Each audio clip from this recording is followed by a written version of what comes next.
So before 2025 ends, me and medialpoint wanted to bring up a CHH artist that's been, interestingly enough, been having a quiet resurgence and second wave of sorts within his 13 years of Christian hip-hop. This is an artist that's done a complete 180 for not only himself, but for the people he's legitimately supporting around him. And that artist is none other than Marty. After a 6-year run at Capitol Records expired, we didn't hear much of anything until 2023, as Marty quietly started rolling out into the Flop Era series, an execution of volume-style projects marking a new start over, to figure things out as a solo artist and being experimental even if he fails. The reinvention of the wheel to make fresh, new Christian music, in order to challenge the fate of what they say when you're no longer part of a major label, and to trust your gut, or really what God truly puts on your heart. Quite a different approach from the older days at Capitol, as him and Fern especially redefined how people viewed Christian music through interesting and polarizing storytelling. Though ever since moving independently,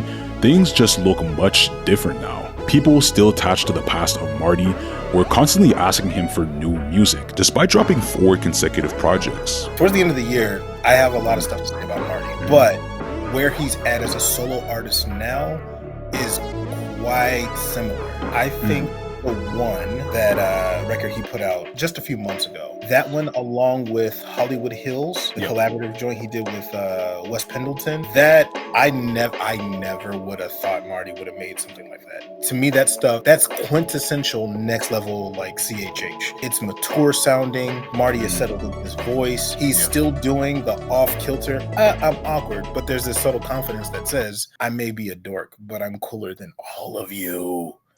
Right? As an artist, you could easily get caught up in the idolization of the past, the frustration, and letting worldly accomplishments blur the lines of your purpose. However, Marty doesn't let that happen, as Apollo's proof of concept album is slowly changing that perception, as this is not only a new era for the adventures of Marty and Fern, and Marty as a solo artist, but Christian hip-hop's most promising startup, Apollo Records. A colorful roster of handpicked artists that's turning the tide and ear on a new age of Christian hip-hop. The Heiress, LJ the Messenger, Marty, Trey God, Fern, Gavin the Hot Rod, Andrew Pym, and Eli Williams all showcased that proof of concept was a great project to listen to, as I quite literally got the proof to a bigger vision that they're working on. The beat switches all over All-Star Cast hooked me in. Swerves shows you why LJ the Messenger's voice is a great addition to Apollo. Trey's input gave the project a lot of spirit on Wake Me Up, and Stanza is possibly tied up there as my favorite song out of this project. Proof of Concept Volume 1 is a great direction starting for Apollo Records, especially considering that Marty was able to use the revenue from the Flop Era